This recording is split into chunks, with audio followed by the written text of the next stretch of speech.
ती 10वीला क्लासमधून कॉलेजमधून ती टॉप करते आणि नंतर तीच मुलगी 12वीची एक्झाम देते, 11-12 ती कंप्लीट करते आणि 12वीमध्ये सुद्धा तिला 10वीपेक्षा जास्त मार्क्स मिळतात आणि सगळे खूप आनंदी असतात. सगळे गावचे लोक खूप आनंदी असतात, शाळेचा स्टाफ खूप आनंदी असतो. सगळे तिला विचारतात, बेटा तुला इतके छान मार्क्स मिळालेले आहेत, तर तुला मोठं होऊन काय व्हायचं आहे? तर ती म्हणाली, मला तर UPSC द्यायचं आहे, मला IAS व्हायचं आहे आणि मला देशासाठी काम करायचं, असं तिचं स्वप्न होतं. आणि ती रिझल्ट घेऊन आपल्या बाबांजवळ जाते आणि म्हणते, बाबा बघा मी 10thलाही टॉप केलं होतं आणि मी 12थलाही टॉप केलेलं आहे, पण आता मला या छोट्याशा गावात नाही राहायचं, मला शहरात पाठवा आणि मला तिथे शिकायचं आहे, मला UPSCचं प्रिपरेशन करायचं आहे, मला चांगल्या कॉलेजमध्ये तुम्ही ॲडमिशन करून द्या. तर तिचे बाबा ह्या गोष्टीकडे काही फारसं लक्ष देत नाही आणि गोष्ट आली गेली निघून जाते. जर तिच्या बाबांनी तिचं ऐकलं असतं तर तिने 4 मर्डर केले नसते. तिने 4 मर्डर का केले, तिने 4 लोकांची हत्या का केली, हे जाणून तुम्ही सगळेच खूप शॉक व्हाल. नमस्कार, मी सुजाता, सोशल वर्कर सुजाता ह्या यूट्यूब चॅनलवरती तुमचं मनापासून स्वागत करते. समाजामध्ये अनेक आपराधिक घटना घडत असतात, त्यामुळे मन खूप दुःखी होते, कष्टी होते, घाबरून जाते. पण कुठल्याही गोष्टीला घाबरायचं नसते, त्याला समोर जायचं असते, त्याला फेस करायचं असते, कारण रडायचं नसते, लढायचं असते. जनजागृती हा या कार्यक्रमाचा उद्देश आहे. आजची सत्य घटना जी आहे ती राजस्थानच्या अजमेर या ठिकाणची आहे आणि इथे एक सकाळी 5:30 वाजता एक वाटेकरू चालला होता आणि तो बघतो की सकाळी स्कॉर्पिओ गाडी जी आहे ती रस्त्यावरून खाली उतरलेली आहे आणि ती जळते आहे. त्याच्यामधनं आगीच्या अशा ज्वाळा निघत होत्या, आगीच्या अशा ज्वाळा तिथे उसळत होत्या आणि आजूबाजूला पण जळेल असं काहीतरी वाटत होतं. इतकं भयानक ते असं दृश्य होतं. तो घाबरून जातो.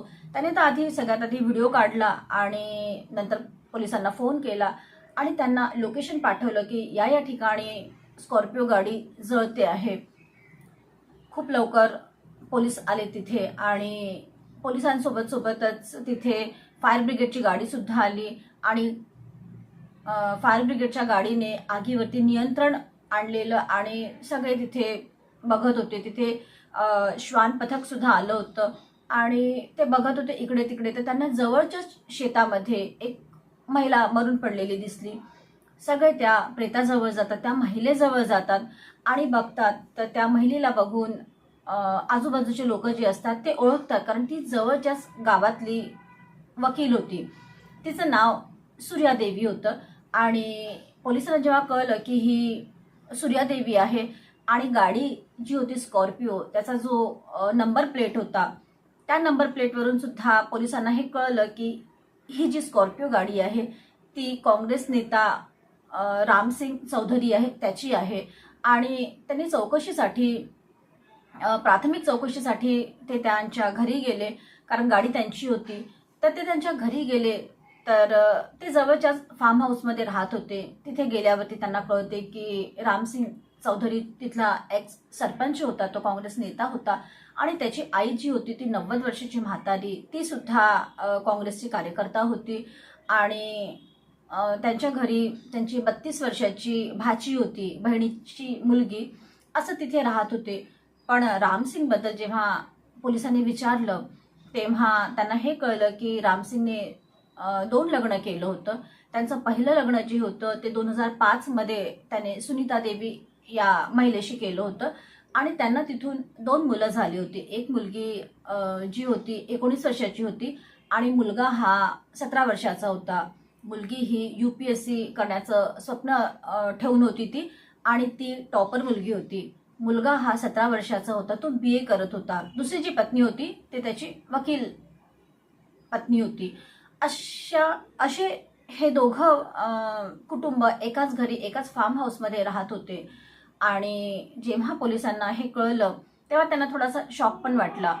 पण आणि पोलिसांनी इकडे तिकडे तपास करायला सुरुवात केला, इकडे तिकडे पाहिलं तर त्यांना असं वाटलं की इथे काहीतरी साफसफाई सुद्धा झालेली त्याला दिसलेली, कारण इतक्या सकाळी सकाळी इतकं सगळं मोठं फार्म हाऊस कसं काय कोणी क्लीन करू शकते असं त्यांना वाटलं.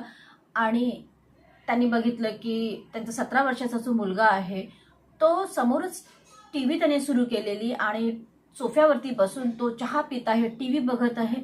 असं वाटलं त्याच्याकडे बघून की काहीच झालं नाही, सगळं नॉर्मलच आहे असं त्यांना वाटलं.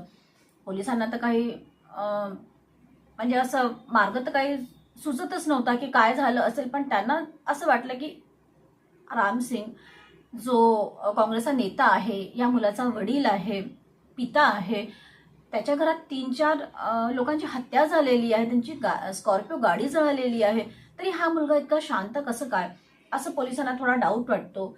त्यामुळे ते त्या मुलालाच जवळ बोलावतात आणि विचारतात की बेटा काय झालं, बाबा कशी काय, म्हणजे गाडीला कसं काय आग लागलेली असेल, तुला काय वाटते काय झालं असेल. तर तो जी उत्तरं देतो त्याच्यावरती पोलिसांचं काही समाधान झालं नाही. ही केस काँग्रेस नेत्याची असल्यामुळे मोठे ऑफिसर सुद्धा या केसकडे बारकाईने लक्ष देऊन असतात. त्यामुळे ते सुद्धा आलेले असतात आणि जेव्हा त्यांनी रामसिंगच्या पहिल्या पत्नीला सांगितलं होतं की रामसिंग मरण पावलेले आहेत आणि तुमची जी वकील पत्नी आहे त्यांची ती सुद्धा मरण पावली, तर तेव्हा सुनीता खूप हंबरडा फोडून रडलेली आणि ती मुलगी जी होती ती सुद्धा खूप रडलेली. पोलिसांना असं वाटलं की ह्या दोघांनी काही केलं नसेल, पण त्या 17 वर्षाच्या मुलाकडे बघून असं वाटलं की काहीतरी कुठेतरी चुकते आहे, कारण पिता मरण पावल्यावरती कोण मुलगा इतका नॉर्मल राहू शकते असं त्यांना वाटलं आणि त्यांनी त्यालाच टार्गेट केलं, त्याला विचारलं. तेव्हा त्याचे उत्तरं ऐकून पोलिसांना काही समाधान झालं नव्हतं आणि मग त्यांनी पत्नीला विचारलं, मुलीला विचारलं, तेव्हा त्या तिघांच्याही बोलण्यात काहीच तारतम्य दिसत नव्हतं. आणि आता पोलिसांना जेव्हा थोडा डाऊट आला, कारण घर सगळं क्लीन दिसत होतं, ते अगदी नॉर्मल दिसत होते आणि त्यांनी आता जरा सक्तीने विचारलं, तर त्यांना कळलं की रामसिंग जो होता त्याने 2005 मध्ये सुनीताशी लग्न केलं होतं आणि तो तिच्यासोबत राहत होता. पण ही जी लॉयर आहे तिच्यासोबत त्याने दुसरं लग्न केलेलं आणि तो पहिल्या पत्नीला खूप छळायचा, तो खूप मारायचा, दारू पिऊन यायचा आणि पत्नीला खूप मारायचा. हे त्या 17 वर्षाच्या मुलाला अजिबात आवडत नव्हतं, त्या मुलीला सुद्धा आवडत नव्हतं. पण तो मुलगा, त्याला खूप राग आलेला, नेहमीच असं होत होतं की तो पिऊन यायचा आणि पत्नीला खूप मारायचा. पहिल्या पत्नीचा तो खूप राग करायचा, त्याच्या दोन्ही मुलांचा तो सुद्धा खूप राग करायचा आणि मात्र दुसरी जी पत्नी होती तिच्यासोबत तो खूप गोड राहायचा. त्यामुळे मुलांना पण कुठेतरी हे खटकत होतं. पण वडील आहेत, त्याने एकदा असं आपल्या आईला म्हटलेलंच की मला असं वाटतं की पप्पांना पण मारून टाकायला पाहिजे. आई म्हणाली नको बेटा, तो कसंही असेल तर तो तुझा पिता आहे आणि तू असं काही करू नको. आईने त्याला समजवलं होतं. पण 26 मेच्या दिवशी असं काय झालं की तो परत पिऊन येतो आणि आपल्या पहिल्या पत्नीला तो खूप मारतो. आता मात्र त्या मुलाला खूप राग आलेला. त्याची आई त्याला समजवते, बेटा जाऊ दे, काही दिवसांनी होईल सगळं व्यवस्थित. पण त्याला तो खूप राग आलेला होता. त्याने ऑनलाईन, तो तयारीतच होता, त्याने ऑनलाईन चाकू मागवलेला होता आणि त्याला खूप राग आला. त्याच्यानंतर त्याने रात्रीच्या 2 वाजता तो आपल्या बाबांच्या रूममध्ये गेला आणि त्याने चाकूने त्याच्यावरती वार केलेले. बाजूलाच सावत्र आई झोपलेली होती, जी लॉयर होती. तिने विरोध करण्याचा प्रयत्न केला तर त्याने तिलाही मारलं. तिच्यावरही खूप त्याने वार केलेले. 90 वर्षाची आजी ती गोंधळ ऐकून आलेली रूममध्ये, तर तिला सुद्धा त्याने मारून टाकलं. त्याची भाची जी होती ती सुद्धा आली. ह्या सगळ्यांना त्याने मारून टाकलेलं. ह्याच्यामध्ये इच्छा नसताना सुद्धा आई आणि मुलगी सुद्धा इन्व्हॉल्व झाली. तिने तर म्हटलं होतं की असं काही करू नको, पण मुलाच्या अपराधामध्ये, गुन्ह्यामध्ये आई आणि टॉपर मुलगी सुद्धा सहभागी झाली होती.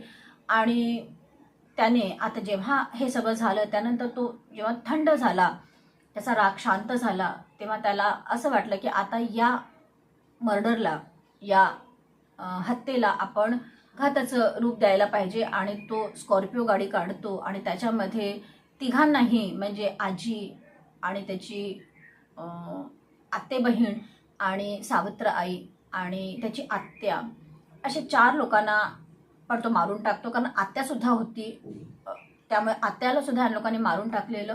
आणि ह्या चौघांना घेऊन तो स्कॉर्पिओमध्ये बसवतो आणि थोडं लांब घेऊन जातो, जिथे कोणी सहजासहजी कोणी राहणार नाही अशा ठिकाणी तो घेऊन जातो आणि गाडीवर म्हणजे रस्त्यावरून गाडी उतरवतो आणि तिथे त्याला गाडी ठेवतो. घरी येतो, त्यांच्या ट्रॅक्टरमधनं तो पेट्रोल काढतो आणि तिथे परत जातो त्या ठिकाणी आणि त्या स्कॉर्पिओ गाडीला आग लावून टाकतो. तिथे पेट्रोल शिंपडतो आणि त्याला आग लावून टाकतो आणि तो घरी येऊन झोपतो. त्याची सावत्र आई जी असते ती पूर्णपणे मेलेली नसते. तिने कसा तसा आपला गाडीचा काच काढलेला आणि ती कशी तरी बाहेर निघाली आणि स्वतःचा जीव वाचवण्यासाठी ती शेतात पळाली. पण तीही खूप जळालेली होती, त्यामुळे तिच्यामध्ये त्राण नव्हता, तिच्यामध्ये शक्ती नव्हती आणि काही अंतरामध्ये जाऊन ती तिथे बेशुद्ध पडली आणि तिथेच ती मरण पावली. मग तिचा चेहरा वगैरे व्यवस्थित होता, पण बाकी सगळं ती पण जळालेली होती, त्यामुळे ती पण मरण पावलेलीच होती. पण तिचा चेहरा व्यवस्थित होता. मयरला ओळखलं आणि ते त्यांच्या घरी गेलेले आणि PM रिपोर्ट जेव्हा आली, ह्या सगळ्यांना पण पोस्टमॉर्टमसाठी जेव्हा हॉस्पिटलमध्ये पाठवलं आणि जेव्हा PM रिपोर्ट आली तेव्हा कळलं होतं की जरी प्रेत स्कॉर्पिओमधले 100% जळाले असतील तरी पण त्यांना आधी मारून टाकण्यात आलेलं आहे हे कळालेलं. आणि आता पोलिसांना गुन्हेगार कोण आहे तर कळलंच होतं, त्यामुळे त्यांनी तिघांनाही ताब्यात घेतलं. तो जो छोटा मुलगा होता 17 वर्षाचा, तो तर त्याच्यावरती केस झाली पण त्याला सुधारगृहात पाठवण्यात आलं.